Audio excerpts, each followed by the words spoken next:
வணக்கம், welcome to elementary student channel. நம்ம சேனலை இப்போ தான் நீங்கள் ஃபர்ஸ்ட் டைமாக பார்க்குறீங்க அப்படின்னா சேனலை சப்ஸ்கிரைப் பண்ணி வச்சுக்கோங்க, பெல் பட்டனை ப்ரெஸ் பண்ணி வச்சுக்கோங்க. இப்போ பாருங்க, அவள் வருவாள் என்று எனக்கு தெரியும், அவ சாப்பிடுவா என்று எனக்கு தெரியும், அவ செடிக்கு தண்ணி ஊத்துவான்னு எனக்கு தெரியும். இந்த மாதிரி ஒரு ஒரு சென்டென்ஸ்லையும் அந்த என்று வச்சு நம்ம பேசுவோம். ஓகேவா? இதே சென்டென்ஸை பாருங்க. அவள் வருவாளா என்று எனக்கு தெரியாது அப்படின்னு சொல்றோம். அவ வருவாளா என்று, இங்கதான் என்றுங்கிற வருது, இந்த சென்டென்ஸ்லயும் என்றுங்கிற வார்த்தை வருது. இப்ப என்று அப்படிங்கிறதுக்கு என்ன இங்கிலீஷ்ல நம்ம சொல்லலாம் அப்படின்னா வெதர் சொல்லலாங்க. வெதர் ஒன்று சொல்லலாம், அப்படி இல்லைன்னா தட் சொல்லலாம். ஓகேவா? ரெண்டுக்குமே அர்த்தம் என்னன்னா என்று இல்லைன்னா என்பது அப்படிங்கிற அர்த்தத்துல வரும். வெதர் அப்படின்னா என்று, தட்டுனாலும் என்று. ஓகேவா? என்பது அப்படிங்கிற அர்த்தத்துலயும் வரும். இப்ப எந்த இடத்துல என்று அப்படின்னு வந்துச்சுன்னா நம்ம வெதர் யூஸ் பண்ணணும், தட் யூஸ் பண்ணணும் அப்படிங்கிறத நம்ம இன்னைக்கு இந்த வீடியோல பார்க்க போறோம். ஓகேவா? இப்போ ஃபர்ஸ்ட் சென்டென்ஸ் பாருங்க. அவள் வருவாள் என்று எனக்கு தெரியும் அப்படின்னு சொல்றோம். இப்ப இந்த என்று வந்திருக்கு இல்லைங்களா? என்றுன்னா நம்ம என்ன யூஸ் பண்ணலாம்னு இப்ப சொன்னோம், வெதர் யூஸ் பண்ணலாம், தட் யூஸ் பண்ணலாம். இந்த இடத்துல வெதர் வருமா தட்டு வருமா அதுதான் பார்க்க போறோம். ஓகேவா? இப்ப நல்லா கவனிங்க. வெதர் எங்க யூஸ் பண்ணலாம் அப்படின்னா ரெண்டு சான்ஸ் இருக்கு. ஓகேவா? ரெண்டு சான்ஸ் இருந்தா மட்டும்தான் நம்ம வெதர் யூஸ் பண்ணணும். ரெண்டு சான்ஸ் எல்லாம் கிடையாது, இருக்கிறதே ஒரே ஒரு சான்ஸ் தான் அப்படின்னா நம்ம தட்டு தான் யூஸ் பண்ணணும். இப்ப இந்த சென்டென்ஸ்ல பாருங்க, அவ வருவாள் என்று எனக்கு தெரியும் அப்படின்னு கொடுத்துருக்கோம். அதை விட இன்னும் கொஞ்சம் நல்லா உங்களுக்கு இன்னும் நல்லா புரியுற மாதிரி சொல்லணும்னா இந்த என்றுக்கு முன்னாடி உள்ள சென்டென்ஸ் பாருங்க, ஒரு முழுமையான அர்த்தத்தை கொடுக்குதா. அவ வருவா, அவள் வருவாள். அப்ப அந்த சென்டென்ஸ் வந்து ஃபுல்ஃபில் ஆயிடுது, முழுமையாயிடுது. ஓகேவா? அங்க எதுவுமே இன்னும் சென்டென்ஸ், அதாவது எப்படி சொல்றதுங்க, அர்த்தம் கொடுக்காம தொங்கிட்டுலாம் நிக்கல, ஃபுல்ஃபில்லா தான் ஆன்சர் சென்டென்ஸ் இருக்கு. அவள் வருவாள். இந்த மாதிரி ஃபுல்ஃபில்லான சென்டென்ஸ் இருக்கும் பொழுது நீங்க தட்டை யூஸ் பண்ணிக்கோங்க. Okay, got it. இதையே அவள் வருவாளான்னு பாருங்க. அவள் வருவாளா அப்படின்னா என்ன அர்த்தம்? வருவாளா மாட்டாளா அப்படிங்கிற மாதிரி தானே நம்ம இன்னும் அங்க சொல்ல போறோம். நல்லா கவனிங்க. அவள் வருவாளா அப்படின்னா அங்க சென்டென்ஸ் முழுமை அடையவில்லை. இப்போ இந்த மாதிரி முழுமை அடையாம இருக்கிற சென்டென்ஸுக்கு நீங்க வெதர் யூஸ் பண்ணிக்கோங்க. இங்கதான் வந்து ரெண்டு சான்ஸ் இருக்கு. அவ வருவாளா மாட்டாளா என்று எனக்கு தெரியாதுன்னு சொல்ல போறோம். ஆனா அந்த மாட்டாளாங்கிறது இங்க மறைஞ்சு இருக்கு, அவ்வளவுதான். அவ வருவாளா என்று எனக்கு தெரியாது அப்படின்னா என்ன அர்த்தம்? அவ வருவாளா மாட்டாளாங்கிறது எனக்கு தெரியாது. அப்ப ரெண்டு சான்ஸ் இந்த இடத்துல வருது. ஓகேவா? புரியுதுங்களா? இப்ப ரெண்டு சாய்ஸ் இருக்கு. இப்ப ரெண்டு சாய்ஸ் வர இடத்துல நீங்க வெதர் யூஸ் பண்ணுங்க. இந்த மாதிரி ஒரு சென்டென்ஸ் ஃபுல்ஃபில் ஆகுது அப்படின்னா, என்றுக்கு முன்னாடி வர சென்டென்ஸும் ஃபுல்ஃபில் ஆகுதுன்னா நீங்க தட்டு யூஸ் பண்ணிக்கோங்க. ஓகேவா? இப்ப தட்டு வெதர் நல்லா புரிஞ்சிருக்கும்னு நினைக்கிறேன். இப்ப இந்த இடத்துல தட்டு வருமா வெதர் வருமா? இந்த இடத்துல தட்டு தான் வரப்போகுது. இப்ப நல்லா கவனிங்க. அதுக்கு முன்னாடி இந்த என்றுக்கு அப்புறமா உள்ள சென்டென்ஸை ஃபர்ஸ்ட் எழுதிடும். அவள் வருவாள் என்று எனக்கு தெரியும். ஓகேவா? இப்ப எனக்கு தெரியும், என்றுக்கு அப்புறமா உள்ளது எனக்கு தெரியும். இப்பதான் அவ வருவாள்னு எனக்கு தெரியும் அப்படின்னு சொல்றோம். இது பிரசன்ட். அப்ப எனக்கு ஐ நோ, எனக்கு தெரியும். அடுத்தது என்ன ஆட் பண்ண போறோம்? தட். ஓகேவா? இப்ப தட்டுன்னா என்னங்க அர்த்தம்? என்று அப்படின்னு அர்த்தம். ஐ நோ, எனக்கு தெரியும், தட் அவள் வருவாள். இந்த சென்டென்ஸ் வருவாள். இதை நீங்க ஃபியூச்சர் டென்ஸ்ல சொல்ல போறீங்க. she will come. I know that she will come. அவ வருவான்னு நம்ம தமிழ்ல அப்படிதான் சொல்லுவோம். அவ வருவான்னு எனக்கு தெரியும், அவ என்கிட்ட கேட்பான்னு எனக்கு தெரியும், அவ என்கிட்ட பேசுவான்னு எனக்கு தெரியும், அவ எனக்கு இதை கொடுப்பான்னு எனக்கு தெரியும். இந்த மாதிரி எல்லாம் சொல்லுவோம் இல்லைங்களா, அதுக்கு தான் தட் யூஸ் பண்றோம். Okay, got it. I know that she will come. அவ வருவான்னு எனக்கு தெரியும். இது தூய தமிழ்ல சொல்றோம்னா அவ வருவாள் என்று எனக்கு தெரியும் அப்படின்னு சொல்றோம். ஓகேவா? இப்ப இந்த சென்டென்ஸை பார்த்தலாம். இது பாருங்க, அவள் வருவாளா சென்டென்ஸ் முடிஞ்சிருக்கா? என்றுக்கு முன்னாடி உள்ள சென்டென்ஸ் முடிஞ்சிருக்கா? முடியல. அப்போ முடிவடையாத இருக்கும்போது நீங்க வெதர் யூஸ் பண்றதுதான் நல்லது. ஓகேவா? எனக்கு தெரியாதுங்கிறத நீங்க ஃபர்ஸ்ட் யூஸ் பண்ணுங்க. என்றுக்கு அப்புறமா உள்ளதை ஃபர்ஸ்ட் யூஸ் பண்ணிக்கோங்க. எனக்கு தெரியாது எப்படி சொல்லலாம்? ஐ don't no. I don't no, எனக்கு தெரியாது. வெதர்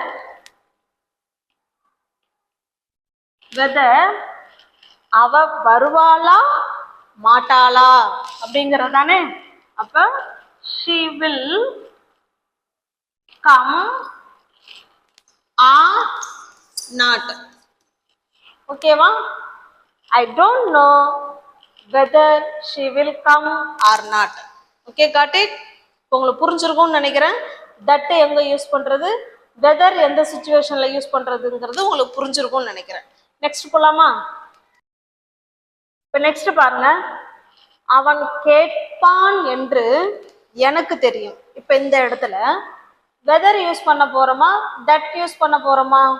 எப்படி கண்டுபிடிக்கணும்னா, இந்த என்றுக்கு முன்னாடி உள்ள சென்டென்ஸ் பாருங்க முழுமை அடைஞ்சிருக்கான்னு பார்க்கணும்.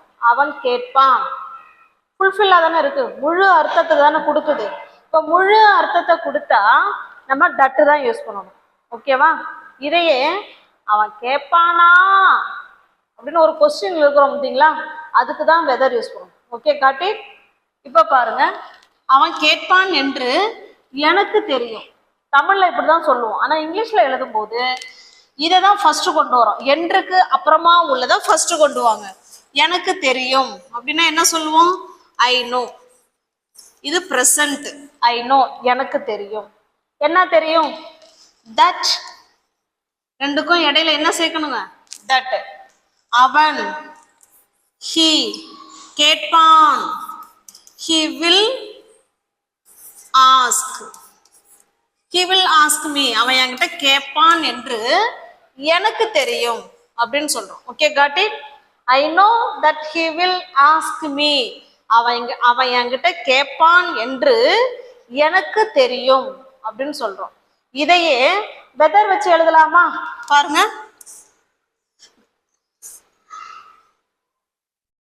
வெதர் வச்சு எழுதும் போது ஐ டோன்ட் நோ போடுறோம். ஏன்னா அவன் என்கிட்ட கேட்பானா மாட்டானான்னு எனக்கு தெரியாது.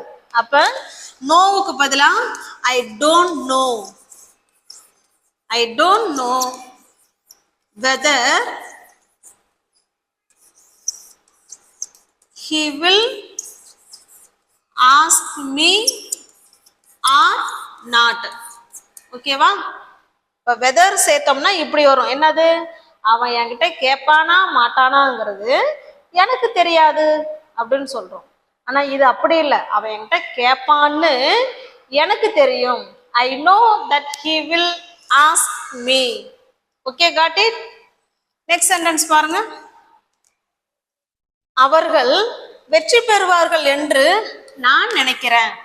இப்ப ஏதோ ஒரு போட்டி போய்கிட்டு இருக்கும், விளையாண்டுட்டு இருப்பாங்க. அப்ப நம்ம என்ன சொல்றோம்? அவன் ஜெயிப்பான், எப்படி அவங்க ஜெயிச்சிருவாங்கன்னு நான் நினைக்கிறேன். ஏன்னா அந்த கேம் போற போக்க பார்த்தா அவங்க ஜெயிச்சிருவாங்கன்னு நான் நினைக்கிறேன் அப்படின்னு சொல்றோம். ஓகேவா? இப்ப நான் நினைக்கிறேன் அப்படிங்கிறத ஃபர்ஸ்ட் கொண்டு வாங்க. I think. ஐ திங்க் அப்படின்னா என்ன அர்த்தம்? நான் நினைக்கிறேன். இந்த இடத்துல வெதர் வருமா தட்டு வருமா? அது பாருங்க, அவர்கள் வெற்றி பெறுவார்கள். அப்ப அது ஒரு முழுமையான சென்டென்ஸ் தானே. அப்ப அந்த இடத்துல வெதரா தட்டா? தட்டு தான் வரணும்.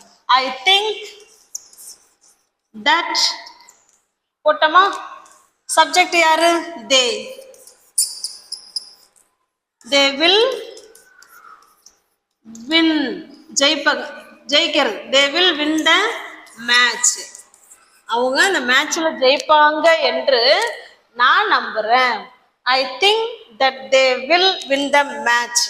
Okay, got it? Shall we go to the next sentence? இப்போ இதே சென்டென்ஸை நம்ம வெதர் வச்சு சொல்லலாம். எப்படி சொல்லலாம்? நான் நினைக்கல அவங்க ஜெயிப்பாங்களா மாட்டாங்களான்னு, நான் அதை பற்றிலாம் நினைக்கலன்னு சொல்லலாம். இல்லைன்னா எனக்கு தெரியாது, I don't know whether they will win the match or not. Okay, அவங்க ஜெயிப்பாங்களா மாட்டாங்களான்னு எனக்கு தெரியும். இப்போ யாராவது கேட்பாங்க, அவங்க என்ன ஜெயிச்சிருவாங்களா? தெரிலப்பா, அவங்க ஜெயிப்பாங்களா மாட்டாங்களாங்கிறது எனக்கு தெரியாது. அப்போ என்ன சொல்லலாம் பாருங்க, ஐ டோன்ட் நோ, எனக்கு தெரியாது. என்ன தெரியாது? வெதர். இது அப்படியே சொல்ல வேண்டியதான். ஹீ வில்னு போட்டேன், தே வில்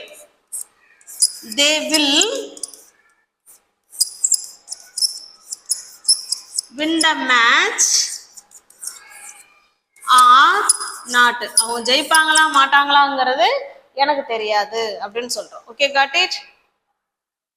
இப்போ நெக்ஸ்ட் பாருங்க, அவ செடிக்கு தண்ணீர் ஊற்றுகிறாள் என்று நான் நினைக்கிறேன். இப்போ நம்ம ஃப்ரெண்டு வீட்டுக்கு ஒரு 2 பேரும் போவோம்.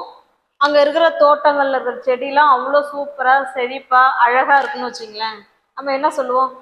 அவ செடிக்கு தினமும் தண்ணி ஊத்துறான்னு நினைக்கிறேன், அவ செடிக்கு தினமும் தண்ணி ஊத்திட்டு இருக்கான்னு நான் நினைக்கிறேன், அப்படிதானே சொல்லுவோம். அப்ப தினமும் அது வழக்கமா நடைபெறக்கூடிய செயல். தினமும் ஊத்துனா தானே ஒரு செடி செழிப்பா சந்தோஷமா இருக்கும். ஒரு நாள் ஊத்துனா சந்தோஷம் வருமா? வராது. அப்ப இத எந்த டென்ஸ்ல சொல்ல போறோம்? இங்க பாருங்க, என்றுக்கு அப்புறமா உள்ளது பிரசன்ட் டென்ஸ். அது எப்போதும் அதுதான். நான் நினைக்கிறேன் அப்படின்னு சொல்றோம். இப்ப பாருங்க, ஐ திங்க், நான் நினைக்கிறேன் அப்படின்னு சொல்லிட்டோம். இப்ப இந்த இடத்துல வெதர் வருமா தட்டு வருமா அப்படின்னு முடிவு பண்ணும். அவ செடிக்கு தண்ணீர் ஊற்றுகிறாள், அது முழுமையா தானே இருக்கு. அப்ப தட்டு தான் யூஸ் பண்றோம். ஐ திங்க் தட் எழுதிட்டோமா. அவ செடிக்கு தண்ணீர் ஊத்துகிறாள் அப்படின்னா என்ன அர்த்தம்? டெய்லி தானே ஊத்துறா, டெய்லி ஊத்துனாதான் அந்த செடி ஹாப்பியா சந்தோஷமா இருக்கும். அப்ப அது அவளுடைய ரொட்டீன் ஒர்க். அப்ப இதையும் பிரசன்ட் டென்ஸ்ல சொல்றோம். தட்டுக்கு முன்னாடி இருக்கிற சென்டென்ஸும் பிரசன்ட் டென்ஸ் தான், தட்டுக்கு அப்புறமா வர்றதும் பிரசன்ட் டென்ஸ்ல தான் சொல்ல போறோம். யாரு சப்ஜெக்ட்? ஷீ. வேர்ப் என்னது? தண்ணி ஊத்துறது இருக்குங்களா, வாட்டர்ஸ். She waters. வாட்டருங்கிறது இந்த இடத்துல நவுன் கிடையாது, வேர்பா செயல்பட்டுருது. ஓகேவா? She waters the plants. அவன் செடிக்கு தண்ணீர் ஊத்துகிறாள் என்று நான் நினைக்கிறேன். Okay, I think that she waters the plants. Okay, got it? ஏன்னா இந்த இடத்துல ஐ திங்க்கு பதிலாக ஐ ஹோப் கூட சொல்லலாம். நான் நம்புறேன் அவ செடிக்கு தண்ணி ஊத்திட்டு இருக்கான்னு நான் நம்புறேன். ஓகே, இப்படியே சொல்லலாம். ஐ ஹோப் வச்சு சொல்லிக்கலாம். ஓகேவா? அப்ப தட்டுக்கு முன்னாடி இருக்கிற சென்டென்ஸும் பிரசன்ட்ல தான் இருக்கு, தட்டுக்கு அப்புறமா வந்திருக்கிற சென்டென்ஸும் பிரசன்ட் டென்ஸ்ல தான் சொல்றோம். ஓகே, இப்ப இதுல இருந்து நீங்க என்ன தெரிஞ்சுக்கிறீங்கன்னா, முந்தின சென்டென்ஸ் பாருங்க, தட்டுக்கு முன்னாடி இருக்கிற சென்டென்ஸ் பிரசன்ட் டென்ஸும் தட்டுக்கு அப்புறமா உள்ளது ஃபியூச்சர் டென்ஸ்லயும் சொல்லியிருக்கோம். ஓகேவா? புரியுதுங்களா? அப்ப தட்டுக்கு அப்புறமா இருக்கிறது ஃபியூச்சர் டென்ஸ்லயும் சொல்லலாம், பிரசன்ட் டென்ஸ்லயும் சொல்லலாம், பாஸ்ட் டென்ஸ்லயும் சொல்லலாம். இப்ப ஃபியூச்சர் டென்ஸுக்கு நிறைய சொல்லிட்டோம், அது போல பிரசன்ட் டென்ஸுக்கும் இப்ப நம்ம சொல்லிட்டோம். ஓகேவா? நெக்ஸ்ட் நெக்ஸ்ட் சென்டென்ஸ் பாருங்க, அவர் தவறு செய்ததாக அவர் நினைக்கிறாரு, அவர் தப்பு செஞ்சிட்டதா அவர் நினைக்கிறாரு அப்படின்னு சொல்ல போறோம். ஓகேவா? he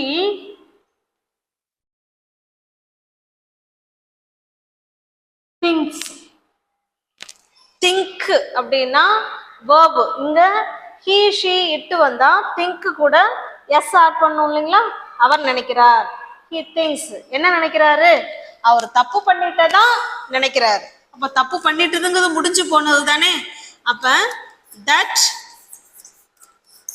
ஹீ தவறு, ஹீ மேடு செஞ்சிட்டாருன்னு சொல்றோம் இல்லைங்களா, மேட் அ மிஸ்டேக், அவர் வந்து தப்பு செஞ்சிட்டதா அவர் நினைக்கிறாரு அப்படின்னு சொல்றோம். இப்ப பாருங்க, இது சிம்பிள் பிரசன்ட் டென்ஸ்ல இருக்கு, தட்டுக்கு அப்புறமா வந்திருக்குது பாருங்க மேடு verb to பாஸ்ட் டென்ஸ்ல இருக்கு. ஓகேவா, புரியுதுங்களா? மேக், மேட், மேடு. அப்ப மேக்னா பண்றது, என்ன பண்ணிட்டாரு, தப்பு பண்ணிட்டதா பாஸ்ட்ல, அப்ப மேடு சொல்லியிருக்கோம். Okay, got it. இப்போ இதுல இருந்து நீங்க என்ன தெரிஞ்சுக்கிறீங்க அப்படின்னா, இன்னொரு சென்டென்ஸ் பார்த்தலாம். நீ வந்து பயணத்துல இப்போ ஏதோ ஒரு ட்ரிப்புக்கு போயிருப்போம், அவங்க நல்லா ஜாலியா என்ஜாய் பண்ணியிருப்பாங்க, நல்லா ஜாலியா என்ஜாய் பண்ணியிருக்க என்று நான் நினைக்கிறேன் அப்படின்னு சொல்றோம். ஓகேவா, இதை எப்படி சொல்லலாம்?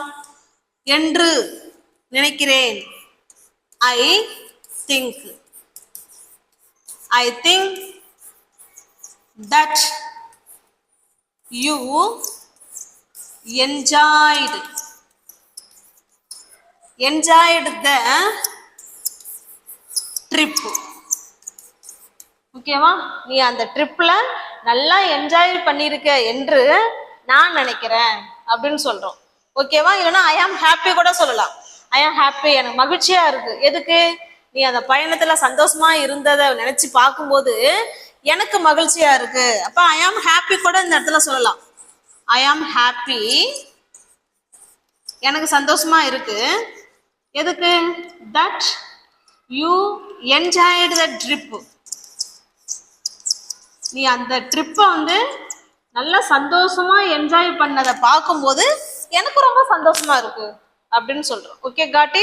இப்ப நல்லா நீங்க புரிஞ்சுக்க வேண்டியது என்ன அப்படின்னா, நல்லா கவனிங்க. வெதர்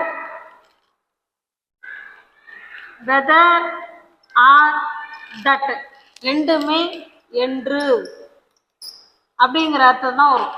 ஓகேவா, என்று இல்லை என்பது அப்படிங்கிற மீனிங்லயும் வரும். இந்த வெதருங்கிறது ரெண்டு சாய்ஸ் இருக்கும். வெதருங்கிறது ரெண்டு சாய்ஸ் இருக்கும் பொழுது நீங்க வெதர் யூஸ் பண்ணிக்கோங்க. தட்டுங்கிறது அப்படி கிடையாது. ஓகே, காட்டி. இன்னும் ஒண்ணு நல்லா நீங்க தெரிஞ்சுக்க வேண்டியது, இந்த வெதரையும் தட்டையும் எப்ப யூஸ் பண்ணலாம் அப்படின்னா, நல்லா கவனிங்க. இது மெயின் கிளாஸ், இந்த பக்கம் பாத்தீங்கன்னா தட் கிளாஸ்.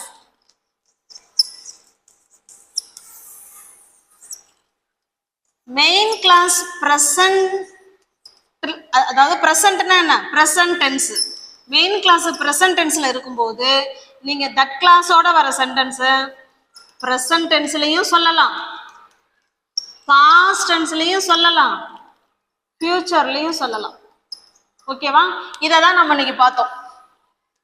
இதை மட்டும்தான் நம்ம இன்னைக்கு பார்த்துருக்கோம். ஓகேவா, இதுலயே இன்னும் இருக்கு. அடுத்து இன்னொரு சுச்சுவேஷன்லயும் சொல்லலாம். இதையும் பாஸ்ட் டென்ஸ்ல சொல்லலாம். இதையும் பாஸ்ட் டென்ஸ்ல சொல்லி இந்த பக்கம் வர்றதையும் பாஸ்ட் டென்ஸ்லயும் சொல்லலாம், பாஸ்ட் பெர்ஃபெக்ட் டென்ஸ்லயும் சொல்லலாம். ஓகேவா, இது நம்ம அடுத்த வீடியோல பார்ப்போம். இன்னொரு சுச்சுவேஷன்லயும் பேசலாம். இத ஃபியூச்சர் டென்ஸ்ல சொல்லலாம். அப்ப இங்க என்ன சொல்லலாம் அப்படின்னா, பிரசன்ட்லயும் சொல்லலாம், அதே ஃபியூச்சர்லயும் சொல்லலாம். ஓகேவா, இதுதான் ஸ்ட்ரக்சர். இப்ப நம்ம பார்த்தது இன்னைக்கு மெயின் கிளாஸ்னா என்ன அப்படிங்கிறத இப்ப நான் சொல்லிடுறேன் பாருங்க. மெயின் கிளாஸ் தட் கிளாஸ்ன்னு சொல்றோம்ல, உங்களுக்கு ஈஸியா நல்லா புரியுற மாதிரி இங்க பாருங்க. மெயின் கிளாஸ் அப்படின்னா இந்த என்று இருக்கு இல்லைங்களா, இந்த என்றுக்கும் முன்னாடி இருக்கு பாருங்க, இதுதான் தட் கிளாஸ். என்றுக்கு முன்னாடி வர்றது தட் கிளாஸ், என்றுக்கு அப்புறமா வருது பாருங்க, அதுதான் மெயின் கிளாஸ். அதுதான் மெயின் கிளாஸ். ஓகே, புரியுதுங்களா? அப்ப இந்த மெயின் கிளாஸ் வந்து நம்ம ப்ரெசன்ட் டென்ஸ்ல சொன்னோம் இல்லைங்களா. அப்ப நல்லா கவனிங்களேன், இந்த ஒரு சென்டென்ஸ் சொல்லிடுறேன். மெயின் கிளாஸோட வர சென்டென்ஸ் ப்ரெசன்ட் டென்ஸ்ல சொல்லியிருக்கோம். இப்போ இது ப்ரெசன்ட் டென்ஸுங்கும் போது இதுவும் ப்ரெசன்ட் டென்ஸ்ல இருக்கலாம் அப்படின்னு சொன்னோம் இல்லைங்களா? இது ப்ரெசன்ட்ல இருக்கும்போது இதுவும் ப்ரெசன்ட் டென்ஸ்ல இருக்கலாம். இது ப்ரெசன்ட் டென்ஸ்ல இருக்கும்போது இந்த பக்கம் வர்றது ஃபியூச்சர் டென்ஸ்லயும் சொல்லலாம். இது ப்ரெசண்டா இருக்கும்போது இந்த பக்கம் வர்றது பாஸ்ட் டென்ஸ்லயும் சொல்லலாம். Okay, got it? இப்போ இந்த மூணுமே நம்ம இந்த வீடியோவில் பார்த்துட்டோம். நீங்க ஒரு தடவைக்கு 2 தடவை வீடியோவை பாருங்க, உங்களுக்கு புரியும். இந்த டேபிள் காலம் முக்கியம். ஓகேவா? மெயின் கிளாஸ்ங்கிறது இந்த என்றுக்கு அப்புறமா வர சென்டென்ஸ் இருக்குங்களா, எனக்கு தெரியும், எனக்கு தெரியாது, நான் நம்புறேன், எனக்கு சந்தோஷமா இருக்கு அப்படிலாம் சொன்னோம் இல்லைங்களா, அதுதான் மெயின் கிளாஸ். அந்த மெயின் கிளாஸை ப்ரெசன்ட் டென்ஸ்ல சொல்லிட்டு என்றுக்கு முன்னாடி இருக்கிற சென்டென்ஸ் இருக்குங்களா, தட் கிளாஸ், அதை ப்ரெசன்ட்லயும் சொல்லலாம், பாஸ்ட்லயும் சொல்லலாம், ஃபியூச்சர்லயும் சொல்லலாம். நீங்க சொல்ற அந்த நிகழ்வை பொறுத்து, அந்த கான்டெக்ஸ்டை பொறுத்து தான் நீங்க ப்ரெசன்ட்ல சொல்லணுமா, பாஸ்ட்ல சொல்லணுமா, இல்ல ஃபியூச்சர்ல சொல்லணுமாங்கிறத நீங்க தான் முடிவு பண்ணிக்கணும். Okay, got it? இப்போ உங்களுக்கு இந்த வீடியோ புரிஞ்சிருக்கு அப்படின்னு நான் நம்புறேன். வீடியோ பிடிச்சிருந்தா லைக் பண்ணுங்க, கமெண்ட் பண்ணுங்க, தெரிஞ்சவங்களுடைய ஃப்ரெண்ட்ஸ் அண்ட் ஃபேமிலிக்கு ஷேர் பண்ணுங்க. அடுத்தடுத்த வீடியோவில் இவங்களை பார்க்கலாம். தேங்க்யூ.